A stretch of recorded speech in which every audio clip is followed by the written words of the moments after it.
سورہ یاسین جو ہے اس کے بارے میں بالعموم بہت سارے تصورات ہمارے مسلمانوں کے اندر پائے جاتے ہیں۔ سورہ یاسین خاص صورتوں میں سے ہے اور اکثر ہمارے گھروں میں بھی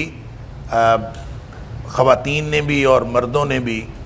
کوئی اور صورت یاد کی ہو نہ کی ہو، سورہ یاسین ضرور یاد کرتے ہیں۔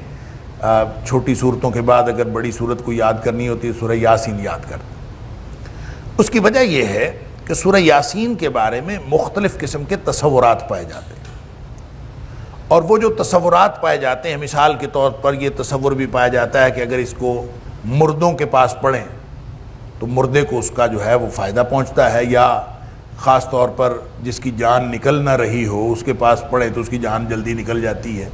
تو فوت ہونے والے شخص کے پاس جو ہے سورہ یاسین پڑھنی چاہیے، یہ بھی ہے۔ اس کے علاوہ اس کے بارے میں یہ بھی ایک تصور ہے کہ یہ قرآن حکیم کا دل ہے۔ ہر چیز کا ایک دل ہوتا ہے اور قرآن حکیم کا ایک دل ہے، اور یہ سورہ یاسین جو ہے قرآن کا دل، لہذا قرآن کے دل کو اس کو تو یاد رکھنا چاہیے۔ مسائل اور مشکلات کے حل کے لیے بھی اس کے بارے میں مختلف روایات موجود ہیں، یعنی جتنے تصورات، میں نے لفظ بولا تصورات، تو یہ جتنے تصورات پائے جائیں، ایک تصور یہ بھی ہے کہ رات کو جو شخص پڑھ کے سوئے اس کے سارے گناہ بخش دیے جاتے ہیں۔ ایک اس کے بارے میں تصور یہ ہے کہ جو شخص دن کو پڑھے اس کے رزق میں اضافہ ہو جاتا ہے، وغیرہ وغیرہ۔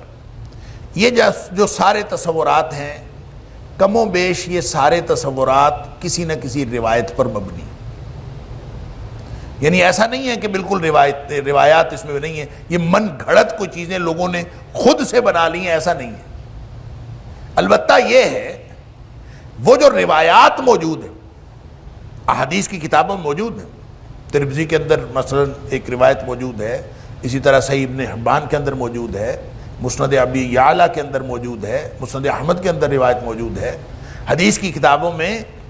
روایات موجود ہیں، لیکن ان ساری روایات میں سے کوئی ایک بھی روایت صحیح نہیں ہے، کوئی بھی حدیث صحیح نہیں ہے، یا تو موضوع ہیں جن کو من گھڑت کہا جاتا، یا پھر ضعیف ہیں۔ جب موضوع ہو تو وہ تو ہوتی من گھڑت بات ہے، اس کا تو کوئی تعلق نہیں ہوتا۔ مثلا یہ قرآن کا دل ہے، اور اس میں پھر یہ بھی قرآن کے دل والی جو روایت ہے اس میں یہ بھی ہے کہ جو شخص اس کو ایک دفعہ پڑھ لے اس کو اتنا ثواب ملتا ہے جیسے اس نے 10 دفعہ قرآن پڑھ لیا۔ تو یہ روایت جو ہے اس کے بارے میں تو محدثین کا خیال ہے یہ موضوع ہے، بناوٹی، اور جب جو موضوع یا بناوٹی ہوتی ہے وہ اصل میں حدیث ہوتی نہیں ہے، وہ کسی نے من گھڑت ایک بات بنائی ہوتی ہے۔ محدثین کی دیانتداری ہے کہ وہ اس کو حدیث کی کتابوں میں رکھ لیتے ہیں اور ساتھ بتا دیتے ہیں کہ موضوع ہے، من گھڑت ہے، تاکہ کوئی کہیں اور سے کوئی سنے تو اس کے بارے میں اس کو کوئی اور تصور نہ پیدا ہو جائے۔ لہٰذا اور اگر ضعیف بھی ہو تو ضعیف سے بھی شریعت ثابت نہیں ہوتی، دلیل کوئی نہیں بنتی، نہ ضعیف دلیل بنتی ہے، موضوع تو ہوتی من گھڑت ہے۔ اس لیے ان ساری روایات کو ہم جب دیکھتے ہیں سورہ یاسین کی فضیلت میں، تو باوجود اس بات کے کہ روایات موجود ہیں اس کی کوئی خاص فضیلت جو ہے وہ ثابت نہیں ہوتی۔ لیکن بہرحال ایک بات تو ہے کہ یہ تجربے سے لوگوں نے ہمیشہ اپنی مشکلات کا ازالہ کیا ہے سورہ یاسین کے ذریعے سے۔ لوگ جو ہے کوئی بھی مشکل ہو تو سورہ یاسین پڑھ کے اس کی آسانی کا علاج کرتے ہیں۔ تو کوئی شخص اگر اس کو علاج کے لیے، آسانی حاصل کرنے کے لیے ایک رقیہ کے طور پر، ایک علاج کے طور پر اس کو پڑھنا چاہے تو کوئی ممانعت نہیں ہے، یعنی ایسا نہیں ہے کہ کوئی شخص اس کو پڑھ ہی نہیں سکتا کیونکہ روایات ضعیف ہیں لہذا پڑھ نہیں سکتا، ایسا نہیں ہے۔ روایات ضعیف ہونے کا مطلب یہ ہے کہ ہم اس کو سنت سمجھ کے نہیں پڑھ سکتے، لیکن ویسے قرآن کی صورت ہے، اور قرآن کی صورت کو آپ کسی مقصد کے لیے کوئی تجربے سے ثابت ہوا ہو کسی شخص کو، اور وہ اس تجربے کی وجہ سے اس کو پڑھنا چاہے تو پڑھ سکتا ہے، کیونکہ نبی پاک صلی اللہ علیہ وسلم کا عمومی فرمان ہے کہ رقیہ کے لیے جب نبی پاک صلی اللہ علیہ وسلم مدینہ طیبہ تشریف لے گئے تو اس وقت لوگ جو ہیں اپنا اپنا رقیہ پیش کرتے تھے نبی پاک صلی اللہ علیہ وسلم پر کہ میں یہ دم کرتا ہوں کیا میں کر لیا کروں، میں یہ دم کرتا ہوں کیا میں کر لیا کروں۔ تو نبی پاک صلی اللہ علیہ وسلم نے کچھ لوگوں کے رقیہ سنے اور آپ نے کسی کو کہہ دیا ہاں تم دم کر لیا کرو، تم کر لیا کرو، تم نہ کیا کرو، جو بھی آپ بتاتے جاتے تھے۔ پھر آپ نے ایک اصولی بات بتا دی، آپ نے فرمایا ہر وہ رقیہ جس کے اندر شرک نہیں ہے وہ جائز ہے، بات ختم ہو گئی۔ اس کا مطلب یہ ہے کہ قرآن پاک کی کچھ صورتوں کو آپ اپنی مرضی سے پڑھ لیں علاج کے لیے، کچھ صورتوں کو تعداد بنا کے پڑھ لیں، اتنی دفعہ سورہ اخلاص پڑھ لیں، اتنی دفعہ آیت الکرسی پڑھ لیں، اتنی دفعہ سورہ فاتحہ پڑھ لیں، کوئی بھی چیز آپ رقیہ کے طور پر کسی بھی ترتیب سے وہ آپ پڑھ لیں جو آپ کے تجربے سے ثابت ہو، یا آپ خود کسی سے سنا ہو، یا آپ نے خود تجربہ کیا ہو، تو یہ اس طرح سے پڑھنا جائز ہے، اس میں کوئی حرج نہیں ہے۔ اور اگر کوئی شخص سورہ یاسین کو پڑھے کہ اس سے مشکلات حل ہوتی ہیں تو اس میں کوئی حرج نہیں ہے، لیکن سنت نہیں ہے، پڑھنے میں کوئی حرج نہیں۔ حضرت علی رضی اللہ تعالیٰ عنہ کے بارے میں ایک تابعی، ان کا نام بھی علی ہے، وہ کہتے ہیں کہ میں نے حضرت علی رضی اللہ تعالیٰ عنہ کو دیکھا کہ انہوں نے بسم اللہ پڑھ کے سواری کے رکاب میں پاؤں رکھا، اور پھر وہ جب اس کے اوپر بیٹھے تو انہوں نے الحمدللہ کہا، یعنی اوپر بیٹھ کے پھر انہوں نے الحمدللہ کہا، پھر انہوں نے یہ دعا پڑھی سبحان الذی سخر لنا ھذا وما كنا له مقرنین وانا الی ربنا لمنقلبون۔ اور یہ پڑھنے کے بعد پھر وہ صحابی کہتے ہیں،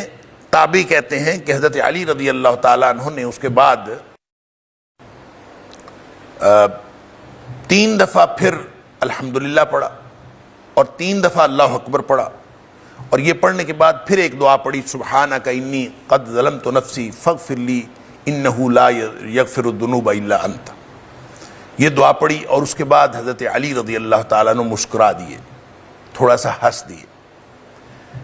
تو علی بن ربیعہ کہتے ہیں میں نے پوچھا حضرت علی رضی اللہ تعالیٰ عنہ سے کہ آپ کیوں مسکرائے، آپ کیوں ہنس دیے ہیں؟ تو حضرت علی رضی اللہ تعالیٰ عنہ فرماتے ہیں کہ میں نے نبی پاک صلی اللہ علیہ وآلہ وسلم کو اسی طرح کرتے دیکھا، آپ اسی طرح سواری پہ بیٹھے، اسی طرح آپ نے دعا پڑھی اور یہی دعائیں پڑھی، اور اس کے بعد نبی کریم صلی اللہ علیہ وسلم بھی مسکرا دیے تھے۔ تو میں نے پھر اس وقت پوچھا تھا، یعنی حضرت علی رضی اللہ تعالیٰ عنہ فرماتے ہیں میں نے پوچھا تھا نبی اکرم صلی اللہ علیہ وآلہ وسلم سے کہ آپ کیوں مسکرائے؟ گویا علی رضی اللہ تعالیٰ جو مسکرائے ہیں وہ تو نبی پاک صلی اللہ علیہ وسلم کی سنت کے مطابق مسکرائے ہیں، نبی پاک صلی اللہ علیہ وسلم مسکرائے تو یہ بھی مسکرا دیں۔ تو کہتے ہیں کہ میں نے نبی پاک صلی اللہ علیہ وسلم سے پوچھا تھا کہ آپ کیوں مسکرائے ہیں؟ تو نبی پاک صلی اللہ علیہ وسلم نے فرمایا کہ تیرا رب جو ہے وہ تعجب کرتا ہے بندے پر جب بندہ کہتا ہے رب اغفر لی، اللہ اکبر، دعا ہے نا سبحانک انی قد ظلمت نفسی فاغفر لی انہ لا یغفر الذنوب الا انت، اللہ میں نے اپنی ذات پر جو ظلم کیا ہے، تو پاک ہے، سبحانک رب انی، سبحانک رب انی، یا اس میں رب کا لفظ بعض اوقات نہیں آتا، بعض روایتوں میں نہیں ہے، سبحانک انی ظلمت نفسی یا سبحانک انی قد ظلمت نفسی، اللہ تو پاک ہے، میں نے اپنی جان پر ظلم کیا، فاغفر لی، بس تو مجھے معاف کر دے، میرے گناہ معاف کر دے، انہ لا یغفر الذنوب الا انت،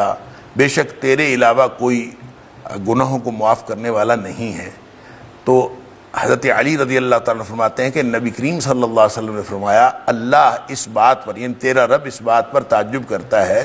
کہ میرے بندے کو یہ علم ہے اور میرے بندے کو یہ یقین ہے، جب وہ کہتا ہے رب اغفر لی تو اس کو یہ یقین ہوتا ہے کہ اللہ کے علاوہ کوئی گناہ معاف کرنے والا نہیں۔ جب اس یقین کے ساتھ بندہ اللہ سے یہ دعا مانگتا ہے رب اغفر لی تو اللہ تعالیٰ مسکرا دیتے ہیں، اور اللہ تعالیٰ اس بات پر خوشی کا اظہار کرتے ہیں اور تعجب کا اظہار کرتے ہیں کہ اس بندے کو علم ہے کہ میرے علاوہ کوئی گناہ بخشنے والا نہیں، اس لیے نبی پاک صلی اللہ علیہ وسلم مسکرائے۔ تو یہ جو دعا ہے یہ سفر کی دعا نہیں ہے، یہ سواری کی دعا ہے، اکثر لوگ اس کو سفر کی دعا سمجھتے ہیں۔ سبحان الذی سخر لنا ھذا وما كنا له مقرنین وانا الی ربنا لمنقلبون، یہ دعا سواری کی ہے۔ جب سواری پہ بیٹھ جاؤ تو سواری پر بیٹھ کر یہ دعا کرنی چاہیے، وہ چاہے سواری کشتی ہو، وہ سواری گھوڑا اونٹ وغیرہ ہو، گدھا ہو، خچر ہو، یا سواری کار ہو، ریل گاڑی ہو، ہوائی جہاز ہو، کوئی بھی ہو، جب آپ سواری پہ بیٹھتے ہو یہ سواری کی دعا ہے۔ اور جو دوسری دعا حضرت علی رضی اللہ تعالیٰ نے پڑھی، سبحانک انی قد ظلمت نفسی فاغفر لی انہ لا یغفر الذنوب الا انت، یہ بھی سواری کی دعا ہے۔ یہ دونوں سواری کی دعائیں ہیں۔ اور ایک دعا جو ہے وہ، بلکہ دو دعائیں جو ہے گھر سے نکلنے کی ہیں۔ آپ جب گھر سے نکلے تو دو دعائیں نبی پاک صلی اللہ علیہ وسلم نے سکھائیں سفر کے آغاز میں۔ ایک تو گھر سے نکلنے کی مطلقاً دعا ہے، جب آپ مسجد کو جاتے ہوئے بھی نکلیں، آپ کسی بھی جگہ نکلیں تو یہ دعا پڑھیں، بسم اللہ توکلت علی اللہ ولا حول ولا قوت الا باللہ، یعنی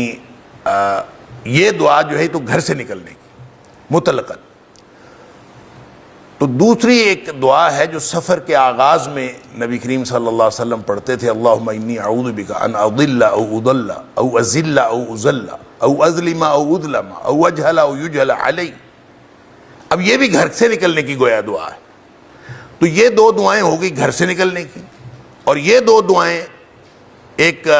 سبحان الذی سخر لنا ھذا، اور دوسری دعا جو ابھی میں نے عرض کی ابو داؤد شریف اور ترمذی شریف کی میں روایت ہے حضرت علی رضی اللہ تعالیٰ عنہ کی، کہ آدمی یہ کہے سبحانک انی قد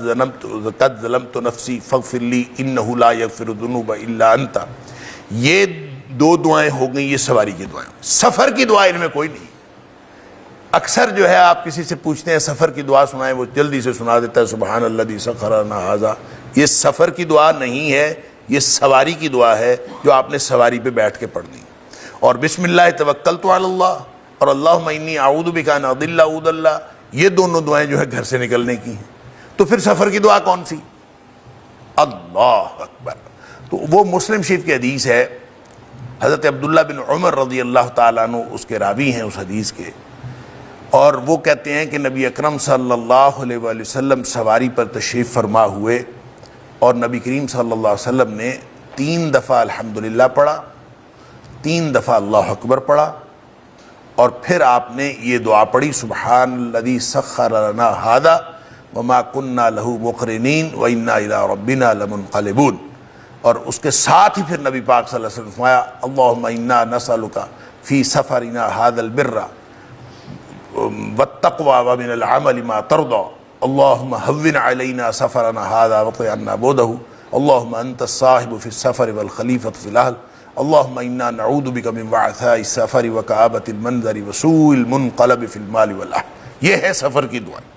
یہ 4 دعائیں گویا ہے تو ایک ہی دعا، لیکن اس کے اندر 4 دعائیں شامل ہیں، تو یہ شامل ہو کے پھر یہ سفر کی دعا بنتی ہے۔ تو اگر یہ گویا 2 دعائیں گھر سے نکلنے کی، 2 دعائیں سواری پر بیٹھنے کی، اور 4 دعائیں جو ہیں سفر میں پڑھنے کی، یہ نبی کریم صلی اللہ علیہ وسلم کا طریقہ کار تھا۔